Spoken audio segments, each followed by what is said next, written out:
For those of you who don't know, there was an interview between Tom Henderson this week and basically someone who made skill-based matchmaking, like the guy who created skill-based matchmaking. He interviewed him, asked him some questions, and then Nero made a video covering that fact. And he, of course, titled it Activision Exposed, because why wouldn't you? It's going to get views. And we have the video here. So it's a longer one. It's 17 minutes and 25 seconds, and I wanted to go through it. And hopefully we get, I would love to hear like a bit more of a backstory on how it came to be, like who asked who to make it, how it came to be, that kind of thing. But we'll see. I'm sure Nero will do a good job covering this. And then in the weekly reload this week, I'm actually going to read through the article and break it down there, but let's see.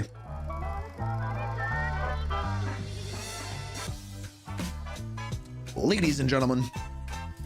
Ladies and gentlemen, welcome back to the channel, and boy do I have a doozy of a video for you guys today. We've been waiting for this for a while, but finally Tom Henderson posted his interview with Charlie Olson, who is the guy who literally designed skill-based matchmaking for the Call of Duty franchise. The guy that killed Call of Duty. Charlie worked for Call of Duty back in the day, and he wrote the MMR system for Call of Duty Online, which was the free-to-play, Chinese-only best-of COD title you guys might remember back in 2015. Well, after that, he took his MMR algorithm and implemented it for the first time into Infinite Warfare, and the rest was history. Over the years, so he's saying they first put it into Infinite Warfare as the first game that had it.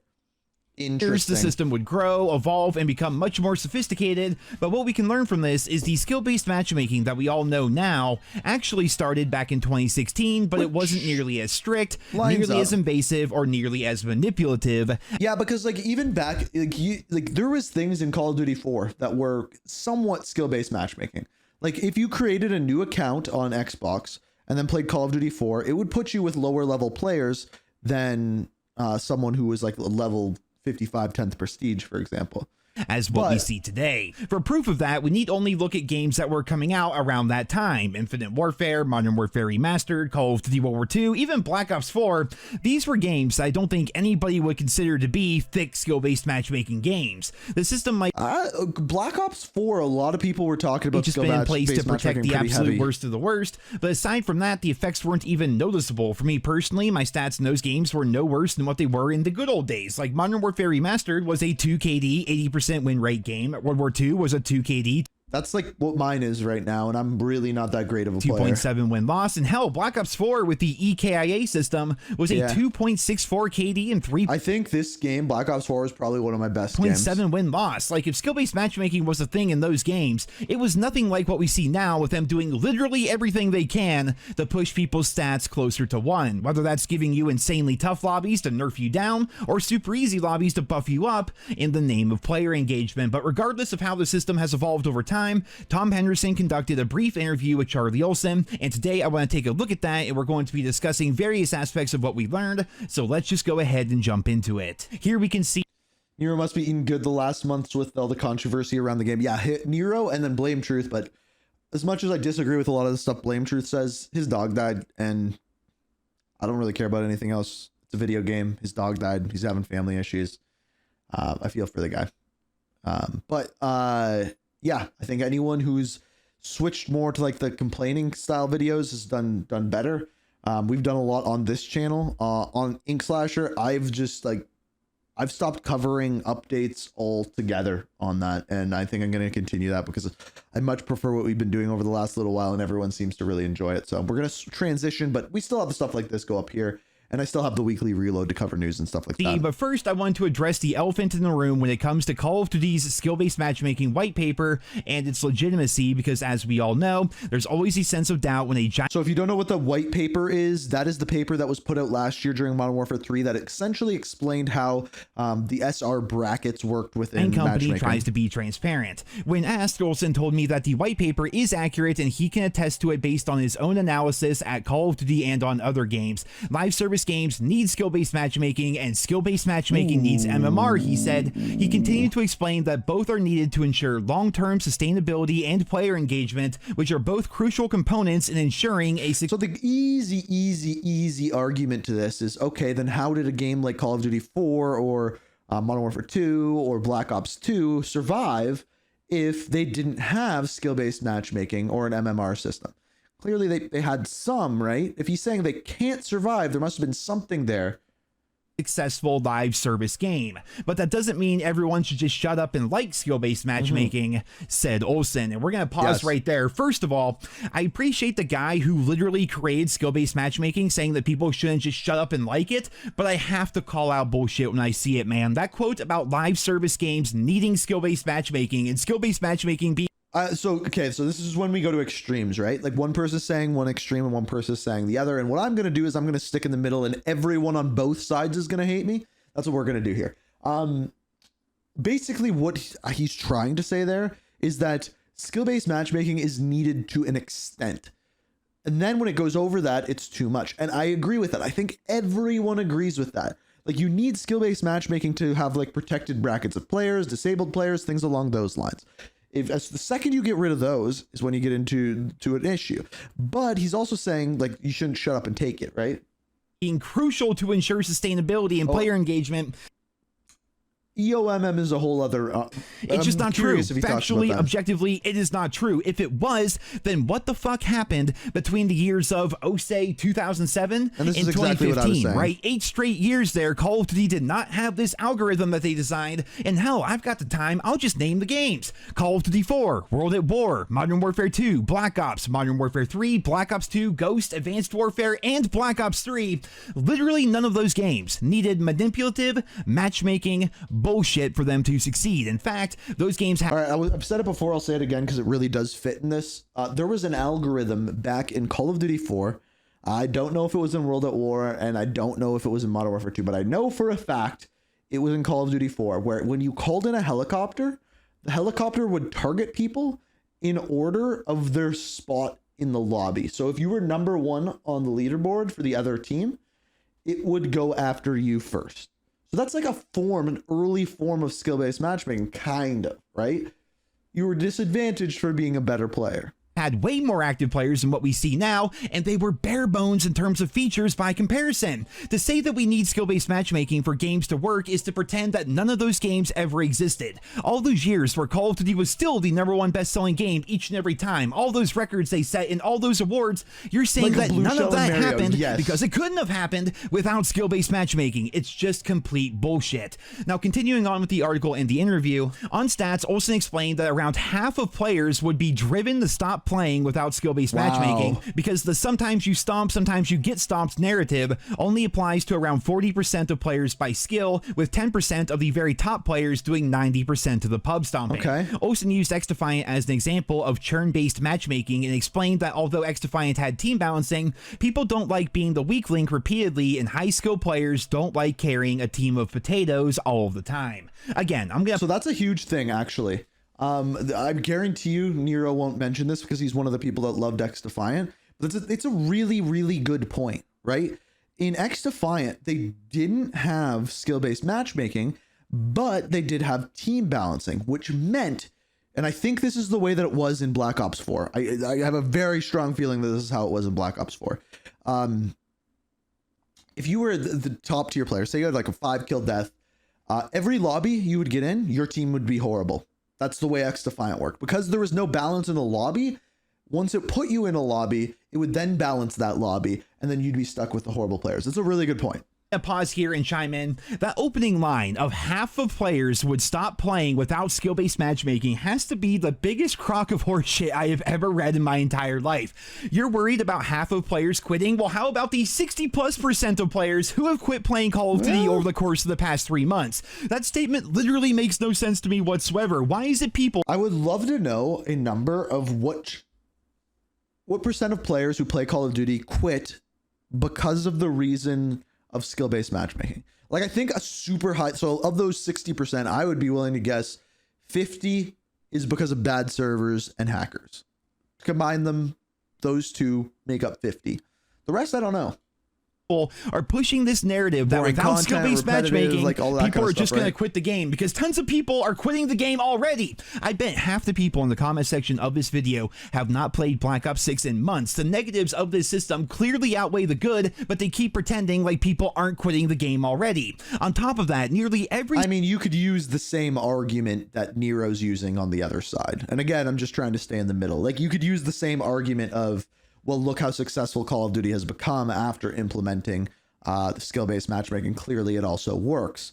So, right, like you could argue the exact same argument he's making, and I think both of them are disingenuous in their own right. And I think like what it comes down to is the first statement that is made. There needs to be a fine line that's drawn as to what is good and what is bad. And they haven't done that. Single COD title between 2007 and 2018 did amazingly well. The only one that I completely agree with you, Power J.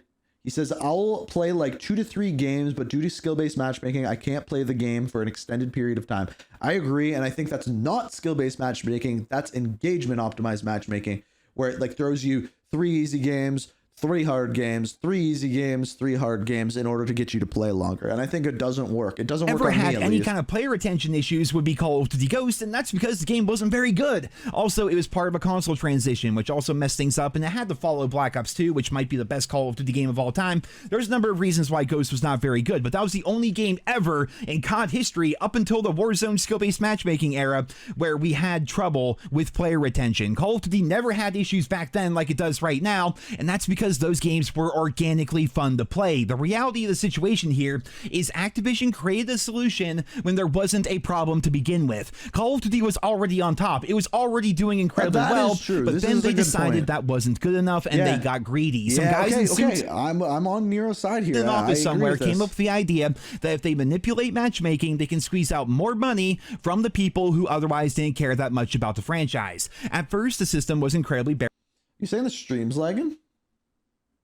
I think that's you there, brother. It wasn't very noticeable, but they kept refining it and adding to it and adding to it until eventually it got to the point where we are right now, where it drives away 60+% of the player base because it's objectively bad for the game. But the lizard suits out there don't see it that way because, again, they forgot that Call of Duty was on top of the world before all this started happening. Like, how in the fuck can they defend skill-based matchmaking and be so worried about if we get rid of skill-based matchmaking? Wait. Does this guy still work? Does he still work there? Former Call of Duty. So he doesn't work there anymore. Yeah. So he doesn't work there anymore. So to say that he works for them is not true. We're going to lose half our player base when already over half have left as a direct result of skill-based matchmaking existing. Like, they're over here so terrified. Oh, well, what if we lose half our player base? Bitch, you already have. You've lost more than that, right? If you get rid of the system, all those people that left will come back. And I'm willing to bet you that not nearly as many of those casual players that you're worried about and that you're trying to protect are going to leave. And do you want to know why? Because all those older Call of Duty titles that did not have skill-based matchmaking did not have an issue with bad players leaving. Those bad players wanting to get better, and that's why they stuck with the franchise, and that's why a lot of them are still here today. It's the most ass-backward logic and line of thinking I have ever heard, though I will say I do somewhat agree with this point about good players not wanting to have to carry all the time. I've complained about this myself. I'm sure plenty of you out there have as well. Like, I don't know how after 25 plus years of the game mode being out that people still haven't figured out that you have to capture the B flag, but I will say this, in no uncertain terms, I prefer... So in the article it says Olsen initially wrote the MMR algorithm for China's Call of Duty Online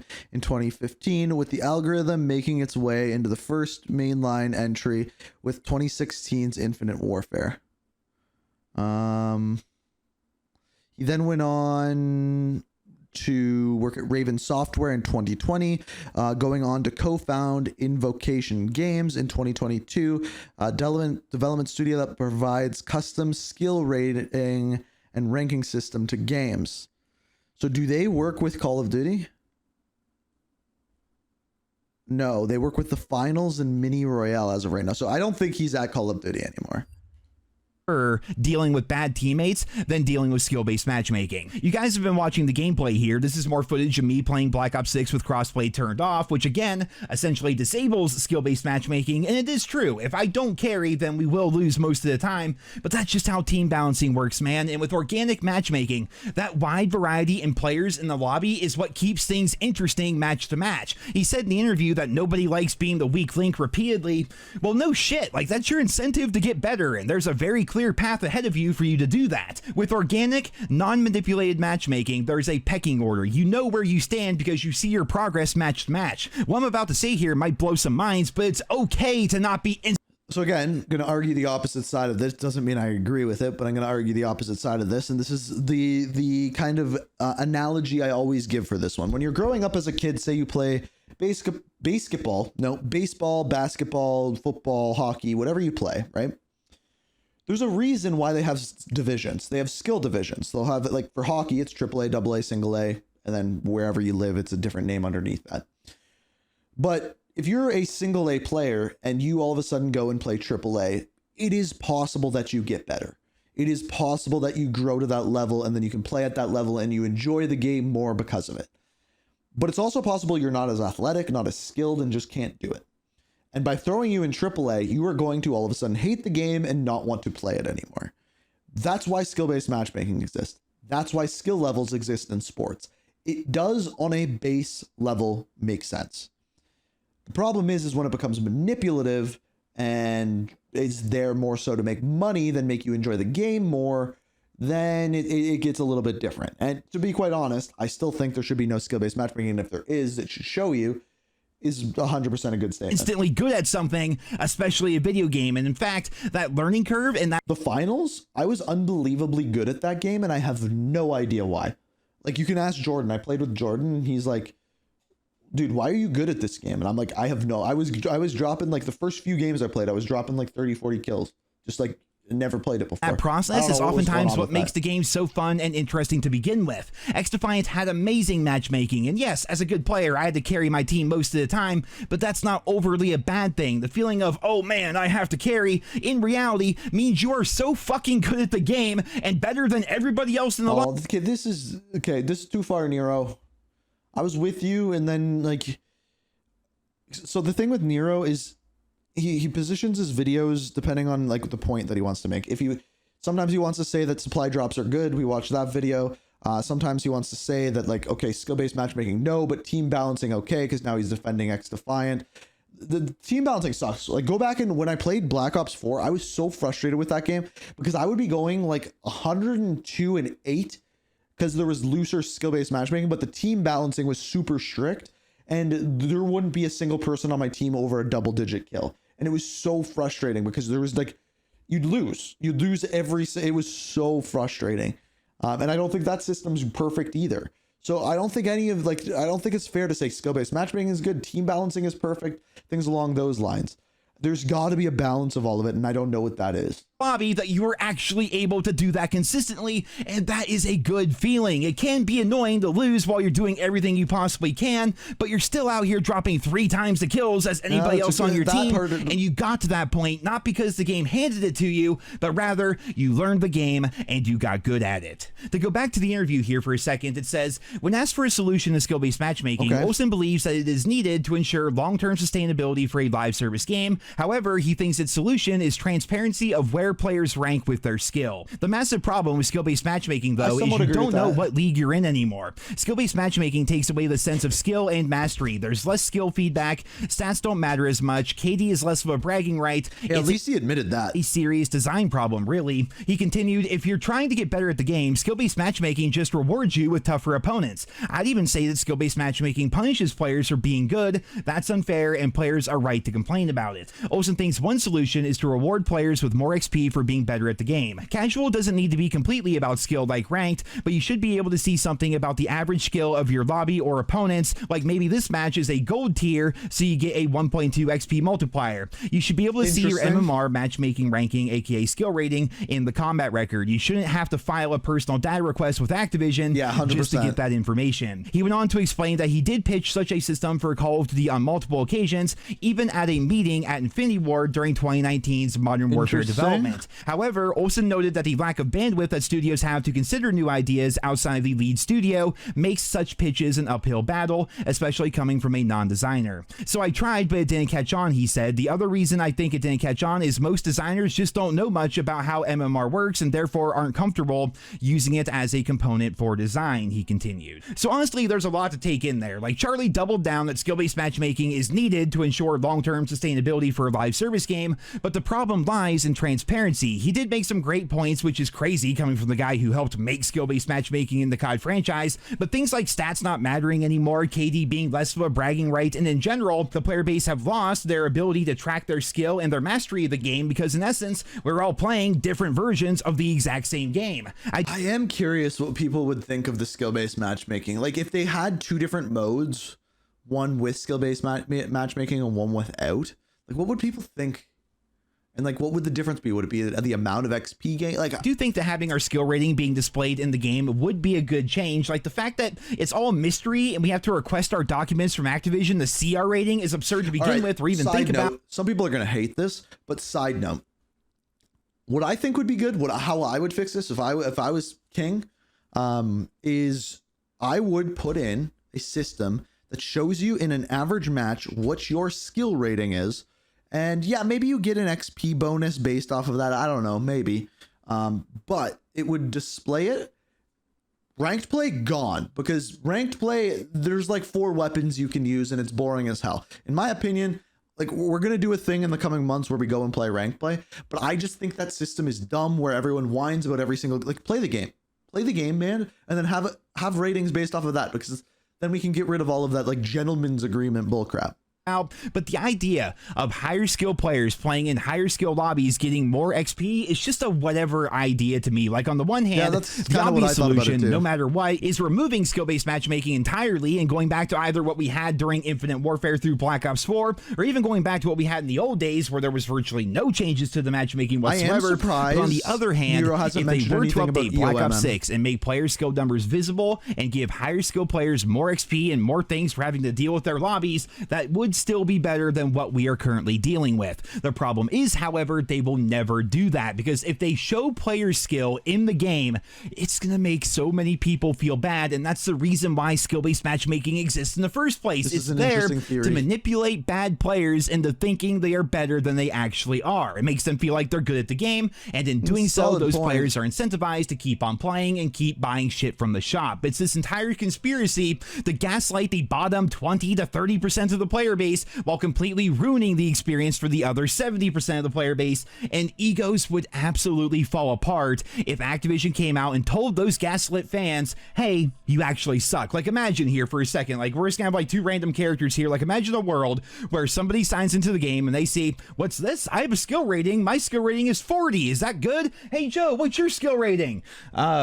300? What the fuck? 300? You're not better than me. You know, it caused like all these arguments, like egos would crumble so much and it would completely defeat the entire purpose of skill-based matchmaking, which again is to gaslight bad players into thinking that they're good, which is why Activision will never go for it. They will never display our skill rating in game. But I do like the part where Charlie said that skill-based matchmaking punishes players for being good. He literally said it's unfair and players are right to complain about it. So again, I must ask, why does he keep saying that this system is needed for the sustainability of a video game? In some ways, he's talking out of both sides. Think about that for a second. Like before Nero answers that, I think he could answer that. I think Nero could answer this. Because more players are bad than good. And the good players play for a longer period of time anyway. So the way to get player retention up and more people playing for a longer period of time is to make the bad players feel better. And that sucks, but that's just the sad reality of it. And that's why he's saying half the players would quit, because it's the bad players who would be playing for a less period of time, and the good players would be playing longer. And that's a vicious cycle, because the longer the good players play, the less the bad players play. And I'd be willing to bet the bad players probably spend more money than the good players, but I could be wrong about that one. His mouth, like on the one hand, we need skill-based matchmaking to make the game sustainable, but it does punish you for being good at the game. So like, what the fuck, man? That literally means that the game is only catered to shitty players, and if you get good at the game, you're not going to have fun and you should leave. Like, in what reality should you create a video game with the sole idea that once you get good at it, you're going to stop? Well, he's talking about egos being hurt for bad players. Why is it that all these so-called good players are pissed to play against their own level because they can't pub stomp and field boost their egos? Okay, let me think about that one for a having sec. fun and you should quit it. Like every other game in the world, the better you get, the more fun you have. That's how it's supposed to work, especially when you're playing an online game with and against other people. A bad point. I feel like I'm trying to think of how to answer that. So essentially what you're saying is skill-based matchmaking exists to promote the egos of bad players to feel better than they are. But you're saying the good players want their egos to be higher by beating the bad players. I mean, to me, when I want skill-based matchmaking removed, it's not because I want an ego boost. It is because it doesn't feel like you're playing the game right. It feels like you're just playing against completely sweaty people. And to me, if I naturally got into a lobby where I'm playing against sweaty people, I would want to try to beat them. But because it happens inorganically, I feel as though I'm just cheated. So I don't need to beat everyone that I play at all. And in fact, I don't think I'm that great of a player. But what I would like is for the game that I'm playing to feel genuine, that I know those people are better than me, other than just like, I know I've been destroying the last few games. It put me on a team with a bunch of crappy people and everyone else on the other team is my level. So I'm going to lose this one. Right? Like I'm taking crazy. And again, I think to me right now, it's more of the EOMM than it is the SBMM. Now I want to get rid of both of them, but that's how I feel about it. Here, guys, but this really goes to show the kind of mindset that these people have while they're creating Call of Duty and while they're creating these systems that manipulate Call of Duty. They don't know what they want the game to be. They don't know who to. It's another good point Richie makes there. He says, how many people actually care about how good they are at the game and how many people just want to hop on with friends after work? It's a good point. Cater to. They just keep doing the most random, nonsensical shit and then just hope at the end of the day enough people are buying the Black Cell Battle Pass and the shop. Oh, there is. To wrap things up here, let's just finish out the article here. It says, I asked Olsen to explain skill-based matchmaking in a For Dummies explanation, to which she explained that skill-based matchmaking consists of 3 different systems: matchmaking, team balancing, and MMR, which would be your skill rating. MMR is the number that the matchmaker and team balancer uses. The MMR system takes into consideration the ratings of everyone in the match and updates your rating based on your relative performance. In Call of Duty, Olsen said that the MMR is more volatile in the mid-range, which is an issue that could be addressed. He said that COD players who requested their data from Activision are likely seeing that volatility too, with their MMR bouncing around without a clear indicator as to why. But that's why Olsen believes that players should openly be able to see their MMR for transparency and so they can see what's going on. He noted that preventing people from seeing their MMR or making you data requested from Activision leads to a lack of faith and ultimately 100%. leads to conspiracy theories that we often see flooding the internet. Contrary to what some players believe, you really don't need to try your hardest every match. If you go off meta, your MMR will adapt after a few bad games and matches. This is so dumb. This is the dumbest thing he said. Will get easier. The exception would be when you're playing low population modes that attract high skill players or during open betas, he said. For example, you probably shouldn't expect a game mode like Domination, a game mode that traditionally attracts higher skill players, to get much easier. Speaking of conspiracy theories, Olsen also pointed out that Call of Duty's skill-based matchmaking often gets mistaken for engagement optimized matchmaking, but it's really just the MMR is highly responsive and volatile. So And that's pretty much the entirety of the article. I'll put a link to the entire thing down there in the description. I think okay, no, that's the stupidest thing that he said the entire time. Let me actually just go back for a second and pull that up. The going off meta thing. There's no way that matchmaking should be so volatile that you can't use other weapons that they aren't good and you'll drop. He's like, don't worry about it. You'll drop down then. That's the part that feels disingenuine. Like that's the part that like, it just feels like, okay, well, I got to suffer for 3 games and then I can actually have fun with this gun. Like, why? MMR is highly responsive and volatile. And that's pretty much the entirety of the article. I'll put a link to the entire thing down there in the description. I think Tom Henderson did a pretty good job getting this interview for us. I just don't agree with what most of the guys said, especially considering he created skill-based matchmaking. And then after that, he co-founded a company whose entire purpose is to provide skill rating and ranking systems to games. So this is like... That is a good point.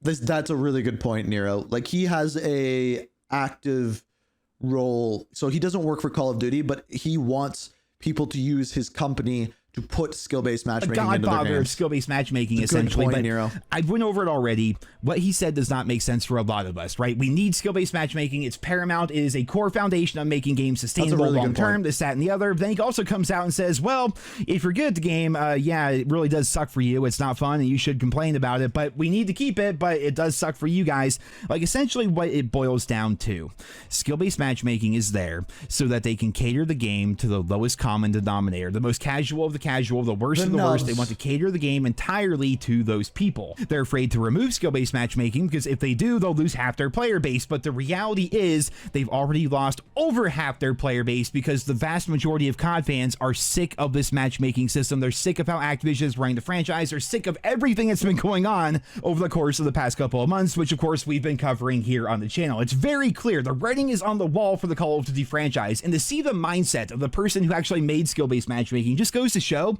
what the mindset is like for the people that still work at Activision. Well, you got to remember, this guy has a vested interest in essentially selling skill-based matchmaking to companies. So, and the people that are actually pulling the strings, like, it doesn't make sense. Fundamentally, it does not make sense. The numbers do not add up, but they just keep on going with it because sunk cost fallacy. I really have no idea. But ladies and gentlemen, I'm going to wrap this video up here today. I feel like I ranted quite a bit here, but I feel like a lot of it was very warranted, and I'm very curious to hear. We're going to cover this more on the weekly reload. I'm going to take a deeper dive in my own opinion on it, and maybe that'll be our tinfoil hat theory of this week. But your guys' thoughts and nonetheless. feedback down there in the comments, so be sure to go ahead and do that. Thank you so much for listening to this video today, and thank you for your continued support of my channel. Be sure to sub if you guys are new around here, and I hope you guys all have a wonderful day.